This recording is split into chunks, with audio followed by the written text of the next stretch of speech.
My mother walked up the gravel path along the lake to pick up a broken branch, and Celeste Winthrop stopped her, asked her which house she worked for, then wrote her up for trespassing on private homeowners association land. When I got there, Celeste looked at me and told me not to make a paperwork problem out of nothing. 3 days later, her attorney sent a letter threatening to put a lien on my mother's home, but in the emergency meeting, that same attorney opened the county parcel map, went completely silent, and asked Celeste one question. Have you ever checked who actually owns this land? If you enjoy stories where a homeowners association looks down on someone and then gets the reversal it deserves, hit subscribe so you don't miss the next one. Alder Creek Estates sits around a man-made lake that somebody dug out of a cow pasture about 35 years ago, and the developers filled the shoreline with houses that now sell for $1.5 million apiece. Everything about the place is designed to look older than it is. The entrance has a stacked stone wall with brass letters. The trees are planted in rows so even the shade looks approved. You will not see a single trash can out of place because there is a rule about that, and there is a rule about the rule. But if you keep going east, past the newer cul-de-sacs where the pavement is still black, the road narrows and the curbs disappear, and you start seeing the pieces of land that were there before anybody thought to call this a community. Small lots, older trees, the kind nobody planted, a brick cottage with a red clay chimney and hydrangeas that have been growing against the same foundation since before the lake existed.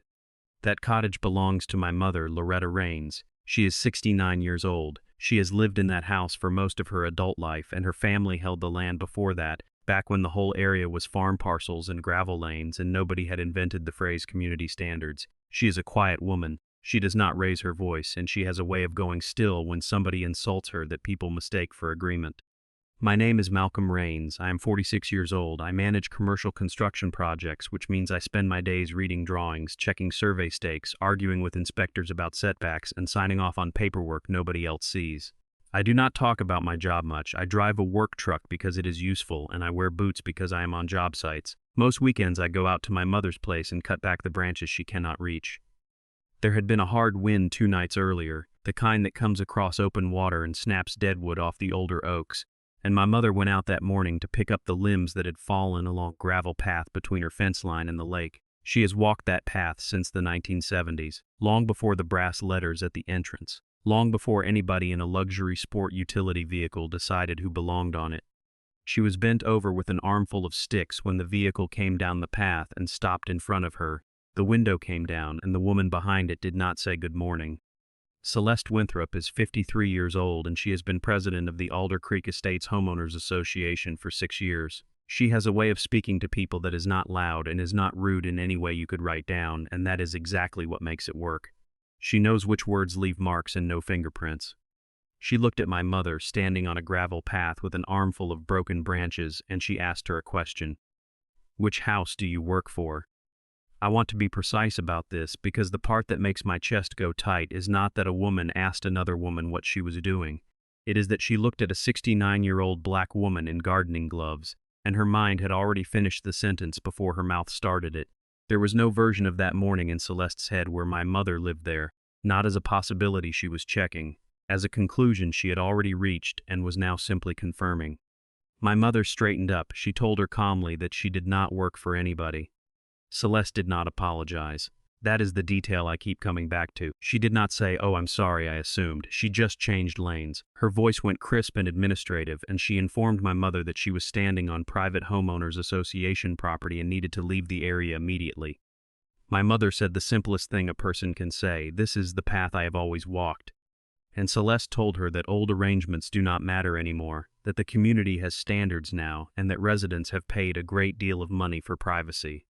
Then she took out her phone. She photographed my mother. She photographed the branches in her arms like they were stolen goods. She walked to the end of the path and photographed my mother's car in her own driveway and wrote down the plate number, and then she filed an incident report describing an unauthorized individual removing material from association property. My mother called me from her kitchen. She did not sound upset. She sounded careful, which is worse. She said, "Malcolm, I think I need you to come out here, and I do not want you to be angry when you get here." I was there in 40 minutes. Celeste was still on the path, standing near the low fieldstone edging with a clipboard, the way people stand when they want to be seen standing. I got out of the truck in boots and a canvas work jacket with a company logo on the chest, and she watched me cross the gravel, and she asked me a question too. "Are you her maintenance man?" I said, "No, I am her son." And she looked at me a second time, not embarrassed, recalibrating, deciding how much of a problem I was going to be. She did not apologize to me either. What she said was, "Then you should probably explain the regulations to your mother." I did not answer that. Some sentences you let sit there so you can remember them later exactly the way they were said. I looked down instead, because I had been standing on gravel my whole career, and I had learned to read the ground the way other people read a room, and about 4 feet from Celeste Winthrop's left shoe, half swallowed by moss and dirt, there was an iron pipe driven into the earth with a flattened cap on top of it. A survey monument, an old one, and I had seen that marker before, not in the ground, but drawn on a yellowed piece of paper in a cardboard box in my mother's hall closet.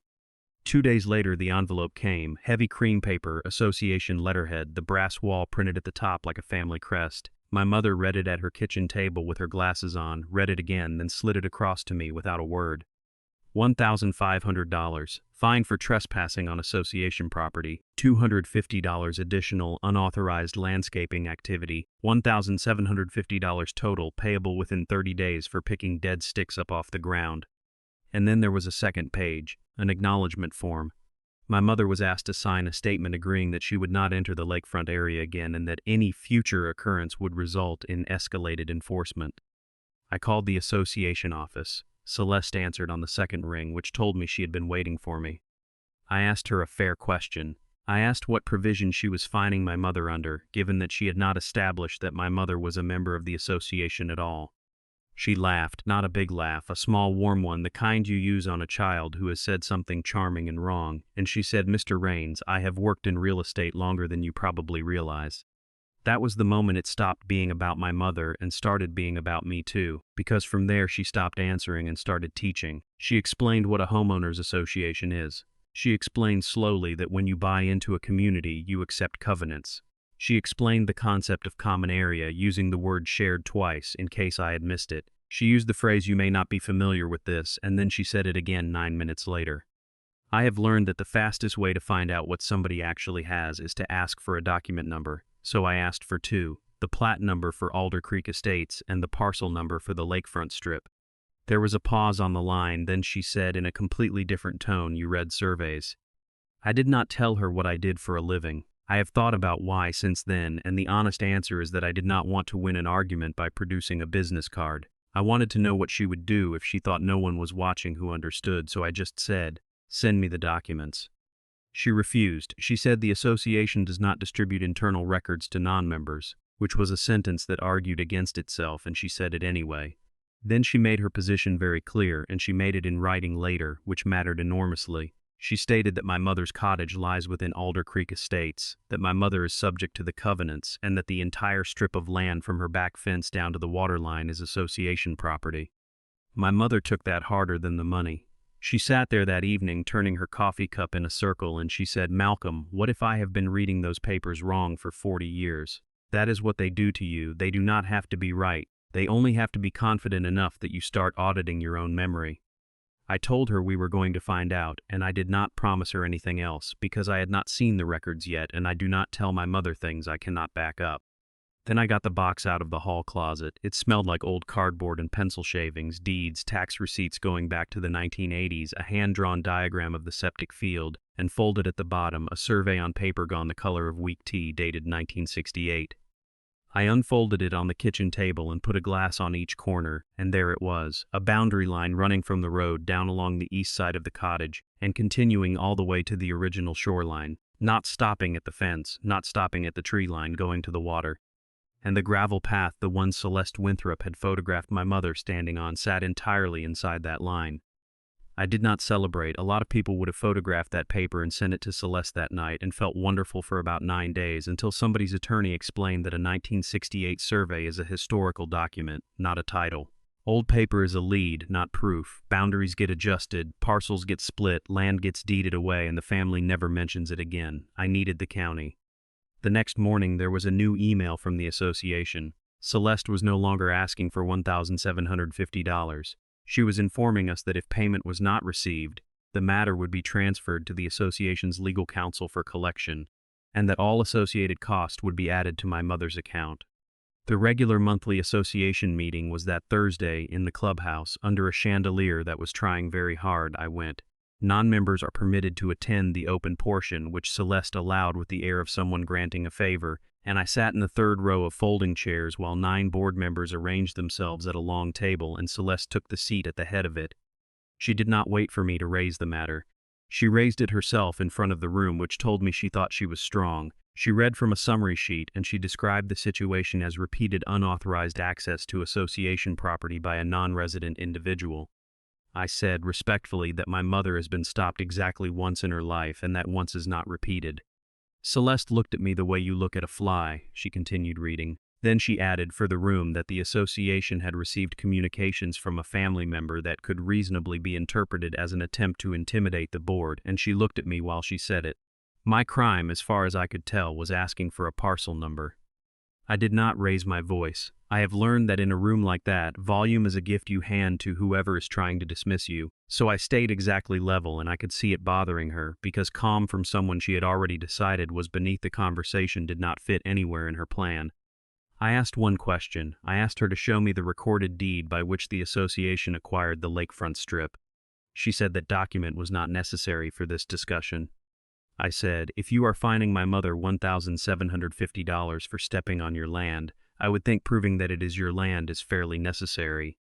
The room changed. It is a specific sound, a room changing. Papers stopped moving. 2 board members turned their heads toward Celeste, not toward me. A man near the end of the table wrote something down, and Celeste did what people do when the ground shifts and they still have the gavel. She ended the conversation with authority instead of information. Our attorney will explain it to you, she said. The meeting moved on to a court resurfacing bid, and I sat through all of it. Afterward, while people were folding chairs, Celeste walked past me close enough that no one else could hear and said that people who move into a community like this one need to learn to respect the standards that make it what it is. And I said I did not move here. She stopped, half a step, no more, but she stopped because that sentence did not have a slot to go into, and I did not explain it. I let her carry it out to her vehicle. I was almost to the truck when a woman caught up with me in the parking lot. Nora Keating, 58, lives in one of the second phase houses, has been in Alder Creek about 22 years. She had her keys in her hand and she was looking at the clubhouse door like she wanted to be gone before it opened again. She said she remembered something. Years ago, back when a man named Delmar was president, there had been a question about the East Edge, and Delmar had said in a meeting that the Raines property was not entirely inside the subdivision, that there was a piece out there that never came in, and that the board should leave it alone. She said she had not thought about it in 15 years, and she was not sure she should be telling me. I asked her why she was. She said, because your mother waved at me every spring when my irises came up, and I sat in that room tonight and let a woman call her a non-resident individual. 3 days later, the letter arrived. Grant Hollowell, attorney at law, 48 years old, representing Alder Creek Estates Homeowners Association, 2 pages. Formal, cold, competent. It demanded $1,750 plus $190 in administrative costs, and it stated that continued noncompliance would result in the association pursuing all available remedies, including the recording of an assessment lien against the property at the address listed below. My mother's address, the house she has lived in for 4 decades, over Styx. I took a day off work and went to the county records office at 8 in the morning with a legal pad and a roll of quarters for the copier. I know that building. I have pulled easements out of it for pipeline crossings and drainage disputes. I asked for 6 things: the current recorded deed for my mother's property, the original recorded plat for Alder Creek Estates, every subsequent plat amendment and phase expansion, the tax assessment records and parcel identification for the East Edge, all recorded easements touching the lakefront strip, and any instrument conveying land from the original developer or landowner to the association. It took most of the day, and the story came out in layers. When Alder Creek was developed in the late 1980s, the development company bought a large block of land from 3 separate families and recorded plats for 3 phases. The lake was excavated in 1990. Common areas were conveyed to the association by deed in 1992, and the list of them is specific because attorneys wrote it. But there was one parcel inside the perimeter that the developer never bought. The seller would not sell it. It is identified in the county system as Parcel 17B. Parcel 17B runs from the road down the east side of a brick cottage all the way to the water, 1.84 acres, and after 2 intra-family transfers, one in 1996 and one in 2004, the current recorded owner of Parcel 17B is listed in the county's records under one name: Loretta Raines. I sat in that building and looked at my mother's full legal name in a county database, and I had to put my pen down for a second. The gravel path that Celeste Winthrop called the association's private lakefront trail runs almost entirely across parcel 17B, not near it, on it, for roughly 240. I kept going because I did not want to make Celeste's mistake in the other direction. Being right for the wrong reasons is still being unprepared, so I checked for a conveyance of 17B to the association, and there is none. I checked for a recorded easement granting the association or its members the right to use that path, and there is none. Not a prescriptive easement filing, not a license agreement, not a maintenance agreement, nothing. And then I found the thing that mattered even more than the path. My mother's cottage is not in the association at all. Parcel 17B was never annexed. There is a draft annexation instrument in the file from 1994 prepared typed, with a place for the owner's signature and a place for the notary. The signature line is blank. It was never executed and never recorded. Somebody wrote a document and somebody else declined to sign it, and for 32 years the association had been treating an unsigned draft as a settled fact. Because here is what they were actually working from. Every board that came after 994 inherited a wall map in the clubhouse hallway, a full-color rendering with the lake in a cheerful blue and a dotted line around the whole perimeter and a legend in the corner. It is beautiful. It is also a marketing site plan produced by the developer's sales office to sell houses. It is not a recorded plat. It has no legal effect whatsoever, and it shows the east edge inside the dotted line because the sales office in 1993 fully expected that deal to close. Celeste Winthrop had been enforcing property boundaries out of a brochure. I called Ethan Rowe that afternoon. Ethan is 61, a licensed land surveyor, and I have used him on 3 commercial jobs because he is expensive and never wrong. I told him what I had. He said, "So you want the ground to agree with the paper?" I said yes, and I want it stamped. And I still said nothing to Celeste. That was deliberate. Every day I stayed quiet was another day of her putting her position in writing, and her position was the entire case. She kept sending emails. One of them said, "If you continue to have difficulty understanding the issue, our attorney is available to explain it to you." I wrote back 4 words. I very much look forward to hearing him explain it. Ethan and his rod man spent a Tuesday out there with a total station and a metal detector. He called me that evening with the flat tone he gets when a job turns out more interesting than the client expected. He said, "The path is yours, well within." Then he said, "But you have got a bigger situation." He had recovered the original iron monuments, including the one by Celeste's shoe, and the modern boundary matched the 1968 line almost exactly, and crossing that line on my mother's side of it were 2 things that did not belong to my mother. The northeast return of the association's decorative stone wall, the one with the brass letters, came in about 11 feet over. And the overflow parking area they gravel over for the summer social and the fireworks night, the one with the timber edging, was over the line by roughly 31 feet at its deepest. My mother did not want a war. I asked her to hold off and let the paperwork do the work, and she agreed, but not because she was calm. She agreed because she was tired, and one night on her back steps she told me what was actually hurting, and it was not the money. She said, "What makes me angry is not that they thought I was on the wrong road. People take a wrong turn. It is that she looked at me and decided I could not belong there. She looked at my face and my gloves and filled in the rest of my whole life, and then she wrote it down on a form. I have thought about that more than any document I pulled that month. I could have handled the fine. What I could not handle was that a woman took one look at my mother on land my mother owns and asked her which house she worked for. That is when I decided this was not going to be a phone call and an apology. This was going to be recorded, stamped, voted on, and written down because the assumption had been written down first. And while I was waiting for Ethan's stamped plat, Celeste made it worse for herself in a way I could not have arranged if I had tried. She had a sign installed, aluminum mounted on 2 galvanized posts set in concrete, big block letters, Private Homeowners Association property, residents only, violators subject to fines. They put it in the ground 18 feet inside parcel 17B on my mother's land, facing my mother's house. I photographed it from 4 angles with a tape measure in the frame and the monument visible. I did not touch it. I did not pull it out and throw it in the lake, which is what I wanted to do, and which would have handed her a criminal complaint and about 6 weeks of leverage. She came down the path while I was taking the pictures, of course she did, and she asked me why I was still turning up out here. I said I was visiting my mother. And she said, "You always have an answer, don't you?" Then she looked at my jacket and at the truck, and she said something about how she understood that a person in my line of work might not appreciate what a community like this represents to the families who invested in it. She said the word invested like it was a moral category.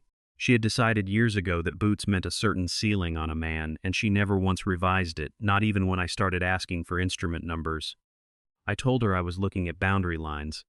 She actually laughed out loud. She said, "Are you going to be the attorney too now?" I said, "No, I just know how to read a line." She did not hear it. That is the part that still amazes me. I handed her the whole ending in 6 words, and she walked back to her vehicle satisfied.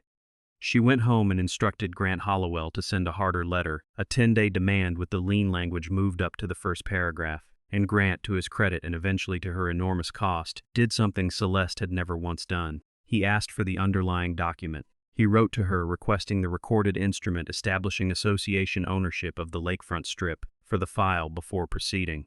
She sent him the community map, the brochure, the pretty one with the dotted line. He wrote back one line, and I have seen it because it ended up in the record. Is this a recorded plat or a sales brochure?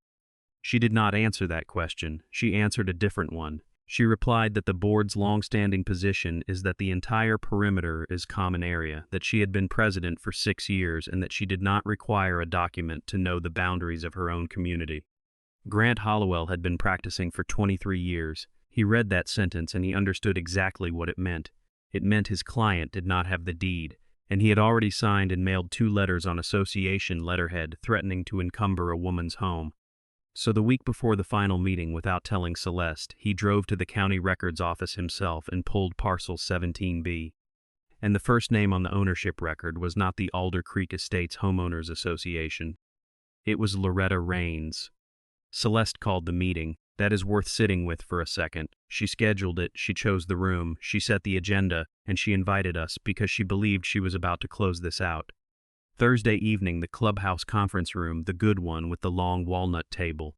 Celeste at the middle of the long side, Grant Hollowell to her right with a laptop and a leather portfolio, 6 board members along the ends, Nora Keating sitting against the wall in a chair she had pulled over from the corner, which I noticed, my mother and I on the far side facing them. My mother wore her good blue coat. She had spent 2 weeks being described as an unauthorized individual, and she wanted to walk into that room as herself. Celeste opened with generosity. That was her plan. She said the association had reviewed the matter and, in the interest of neighborly resolution, was prepared to show some leniency. She said if my mother would sign the acknowledgement tonight, the board would reduce the total to $900 and consider the matter closed with no further escalation. I asked her leniency for what? And she said it, out loud, in front of her own attorney and 6 board members and a woman against the wall who was writing in a notebook. She said, for the fact that your mother trespassed on property that does not belong to her. I turned to Grant Hollowell and I asked him a direct question. Have you looked at the deed? Celeste cut across it before he could open his mouth. She said, do not try to turn this into a technical exercise. And Grant did not react. That was the tell. A lawyer whose client has just interrupted him in front of the other side either backs her up or shuts her down, and he did neither. He sat there with his hands flat on the portfolio and let the silence sit on her. He was not the man who had written those letters. Those had been written by someone handed a file and told it was clean. He opened the laptop, and he asked Celeste a question in a voice that was polite and completely dead. Mrs. Winthrop, in what year did the association acquire the lakefront strip? She said it has always been association property. He said, I need a year. She said the common areas were conveyed at the time of development. He said the 1992 conveyance is in the file. It lists 9 parcels by legal description. I have read it 3 times. I need the year the association acquired the strip along the east edge. And Celeste Winthrop had no answer. She had been the most certain person in every room she had entered for 6 years, and asked for a single number. She had nothing. She started a sentence about the board's long-standing understanding, and she heard how it sounded, and she stopped. I put Ethan's survey on the table in front of me, still folded, and left my hand on it. Celeste saw it and reached for the only thing she had left, which was contempt. She said, a piece of paper you paid somebody to draw does not change who owns land. And I said, I agree with you completely. That confused her more than an argument would have. Then I slid a second folder across the walnut, and I said, which is why I brought the counties. Certified copy, recorded deed, book and page, the parcel identification page from the assessor, the original plat, the 1992 common area conveyance, and the unsigned 1994 annexation draft with the blank signature line, because that one was going to matter. Grant asked if he could see it. My mother said, of course. He read the deed, he read the parcel page. He looked up at me, then he looked at my mother, and something in his face reorganized itself into what I can only describe as professional dread. Then he turned to Celeste and said 4 words. "We have a problem." He did it properly, which I respected. He laid the documents out along the table so all 6 board members could lean in, and walked them through it like a man diffusing something: the recorded deed, the county parcel map, the original subdivision plat, Ethan Rowe's sealed survey, 4 separate instruments produced by 4 separate parties across 58 years, and every one of them drew the same line in the same place. Parcel 17B, 1.84 acres running from the road to the water, is owned by Loretta Raines. It has never been conveyed to the association. It has never been annexed into the subdivision. There is no easement of record granting the association or its residents any right to the gravel path. Then he asked Celeste on the record what she had relied on when she characterized that land as association property. And she pointed at the wall, not even at a document, at the hallway where the big color map hangs in its frame under the little brass picture light. So her own attorney had to explain to the board out loud in front of my mother that a developer's marketing site plan does not convey title to land, that it is a sales illustration, that it has never had any legal weight, not in 1993 and not that evening. He said the phrase that went around the neighborhood for the next month: "This association has been enforcing property rights out of an advertisement." I said nothing during any of it. That was the whole point of staying quiet for 3 weeks. If I had said it, it would have been an accusation from a man in work boots. Coming from the attorney she had hired to intimidate us, it was a finding. Grant closed the last folder and said, "For the record, Mrs. Raines did not trespass on association property."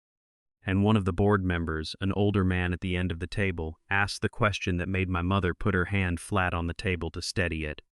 Then whose land was she standing on? Grant looked at my mother. He said, "Hers." There was a silence in that room I will be thinking about when I am 80. Nobody coughed. 6 people slowly understanding what had been done in their name. But I was not finished, because the fine was never the biggest number in that room. I unfolded Ethan's survey and turned it to face them, sealed, dated, signed, with the recovered monuments encircled and the boundary drawn in red. I pointed at the red line, and then I pointed at the small rectangle drawn 18 feet inside it, labeled with the date it was installed, and I said, "This is the sign that says private association property, residents only. It is standing on my mother's land. You put it there 9 days ago." Then I moved my finger up to the corner, the northeast return of the decorative stone wall, 11 feet over the line, the wall with the brass letters, the one in every photograph of the neighborhood. Then the last one, the overflow parking area 31 feet over at its deepest, timber edging and compacted gravel, used for the summer social and the fireworks and the fall market. 32 years of association events held partly on parcel 17B. Grant Hollowell put down his pen. He understood before anyone else in the room did that we had left the world of a $1,750 fine. His client had threatened to place a lien on a woman's home for walking on her own property, while the association was occupying part of that same property with permanent improvements and no agreement of any kind, and had just been informed of both facts on the record with counsel present. Celeste tried the only door left. She said this predated her, that these decisions were made by boards long before she arrived, that she had inherited a situation and had acted on the information she was given. And I did not let that stand, because it was not true in the way she needed it to be true. I said, "The wall predates you, the parking predates you, but you photographed my mother, you wrote the fine. You added the landscaping charge, you demanded. She signed a document promising to stay off her own land. You refused 4 separate times to produce a deed when I asked for one. You installed a sign 9 days ago, and you told your attorney in writing that you did not require a document to know your own boundaries."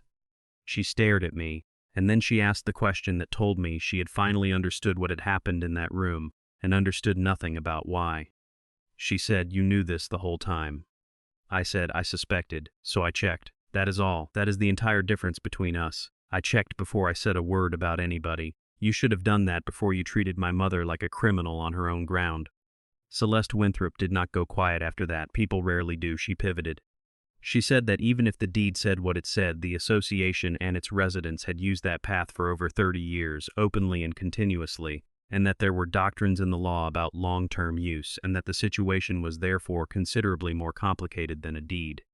And Grant Hollowell turned to his own client and said, "Mrs. Winthrop, I need you to stop." Then he said it again more carefully, because 6 board members were watching. He advised that no member of the board should make any assertion of a legal claim to that property in the presence of the record owner and without a written opinion, that anything said in that room could be characterized as a claim adverse to a title holder, and that she was at that moment making his job significantly harder. I want to mark that moment because it is the whole story in one frame. 3 weeks earlier, Celeste Winthrop had ended a conversation by telling me our attorney will explain it to you. Now, the same attorney was the one instructing her to be silent. She had hired a professional to make a black woman and her son go away, and the professional had read the file and switched sides not out of sympathy, but because the file was the file. Grant then recommended on the record that the association immediately suspend the entire enforcement action, the fine, the acknowledgement form, the demand letters, the lien processes, everything touching my mother. He asked the board to instruct him accordingly, and one of the members moved it, and it carried 6-0 with Celeste not voting. Then they asked us what we wanted, and this is where my mother took over, and she had thought about it more carefully than I had. We asked for 6 things. Full written cancellation of both charges with a letter stating that no violation occurred and that no amount was ever owed. Written confirmation that Parcel 17B was never annexed and that Loretta Raines is not a member of the association and not subject to its covenants. Removal of the sign from her property at association expense and restoration of the ground where the posts were set. A corrected map. The board would take down the frame brochure in the hallway and replace it with a rendering based on the recorded plat, and would state the correction in the minutes and the monthly bulletin so that no future board would inherit the same lie. A negotiated recorded agreement covering the path, the wall return, and the overflow parking so that the association's use of her land would finally exist on paper. And an apology from Celeste Winthrop to Loretta Raines, spoken at a general community meeting. Not a letter, not a phone call. In the room in front of the people who had been told she was an unauthorized individual. Here is what my mother would not ask for, and I need to say it because it changed everything that came after. She would not close the path. She could have, she had every right to. She could have fenced Parcel 17B from the road to the water and cut 140 households off from the east shore of that lake, and there is a version of me that wanted her to, badly. Instead, she said the thing that ended the argument for good. She said, I do not want to take anything from my neighbors. I only want you people to stop taking what is mine. Nobody at that table had an answer for that, because they had come in braced for a woman who was going to punish them. And what they got was a woman who had been called a trespasser on her own land and still would not lock a gate on their children. That was when the room turned all the way over. 2 board members apologized to her directly, right then, without being asked, and Nora Keating stood up from her chair against the wall and said she wanted something in the minutes. She described what she had heard about the East Edge from a president 15 years earlier, and then she said the other thing, the thing Celeste had assumed would never leave that gravel path. She said, and I would like the minutes to reflect that when the president encountered Mrs. Raines, the first question she asked her was which house she worked for. Celeste said that was taken out of context. Nora asked what the context would be. Celeste had nothing, and I watched the understanding move across that table, slower than the deed had and heavier. Because until that moment most of them had been comforting themselves that this was a boundary error, bad records, an honest mistake by an overzealous board. But a boundary error does not ask a woman who she works for. A boundary error asks to see her papers. Celeste had never once asked to see my mother's papers, not on the path, not on the phone, not in the meeting, not when I offered them 4 separate times. She never asked because she was not uncertain. She had looked at a 69-year-old black woman holding sticks and decided the question of belonging before she ever reached the question of ownership. The board member at the end of the table asked to add an item to the agenda, an emergency vote on the position of the president of the Alder Creek Estates Homeowners Association. I am not going to tell you Celeste Winthrop was destroyed because she was not. What happened was quieter and more permanent than that. The board voted 5-1 to suspend her enforcement authority pending a review of every violation notice issued during her 6 years as president. That review took 9 weeks. 4 other fines were reversed, and 3 of them had gone to households on the east and south edges, the older lots, the ones where the pavement is gray instead of black. 11 days into the review, Celeste resigned as president. Her resignation letter cited the time commitment and her family schedule. She still lives in Alder Creek. I see her vehicle sometimes. She does not come down the east path. The association issued the letter. It says that no violation occurred, that no amount was ever owed, and that the fines are void. Grant Hollowell drafted it himself, and he sent a second letter separate on his own letterhead, confirming that Loretta Raines did not trespass on association property and that Parcel 17B lies outside the subdivision. He included a copy of the unsigned annexation draft. I keep both letters in the same cardboard box as the 1968 survey, which feels correct to me. The sign came out on a Tuesday. Two men with a jackhammer hauled the concrete away and reseeded the ground, and the foreman apologized to my mother for the noise, which she thought was funny. Then came the agreement, and my mother surprised everybody again. She had leverage worth real money. 140 households needed her gravel, and an attorney could have gotten her a substantial annual license fee. I told her that.